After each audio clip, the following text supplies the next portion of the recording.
Nagbago ng tono si Pangulong Bongbong Marcos sa usapin ng charter change sa Kongreso. Kung dati hindi rin niya ito prioridad, ngayon naman bukas na siyang pag-usapan ito kung para sa ekonomiya. Nasa frontline na balitang yan si Justine Punsalang. Tila may basbas na mismo ni Pangulong Bongbong Marcos ang plano ng Kamara na buhayin ang pag-amyenda sa saligang batas o charter change sa susunod na taon. Sabi ng Pangulo, suportado niya ang Chacha kung makatutulong ito sa mas maraming investments.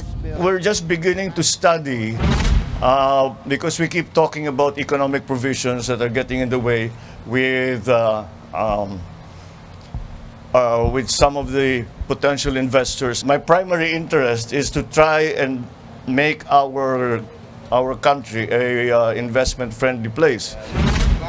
Nito lang Pebrero, sinabi ni PBBM na hindi niya priority ang Chacha.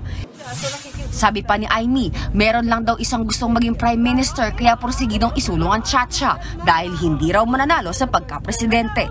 Walang binanggit na pangalan ng senadora, pero matatandaang nabuhay ulit ang diskusyon sa Chacha nang ihayag ng pinsan ng Pangulo na si House Speaker Martin Romualdez ang plano niyang talakayin sa Kamara ang charter change kapag nagbalik sesyon sa Enero.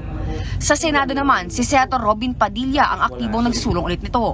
Pero kung si Senator Cynthia Villaran tatanungin, wala raw pag-asang umusan sa Senado ang Chacha lalo't marami ang tutol dito.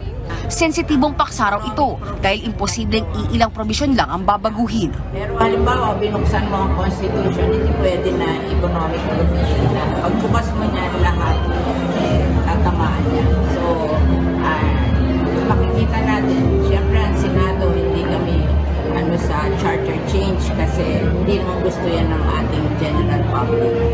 It has been noted in all the research na ayaw nila ng charter change. Nagbabalita mula sa frontline, Justine Punsalang, News 5. Mga kapatid, Lucy Cruz Valdez po, maging maalam at may pakialam sa mga napapanahong balita sa bansa. Tumutok at mag-subscribe sa News 5 social media pages.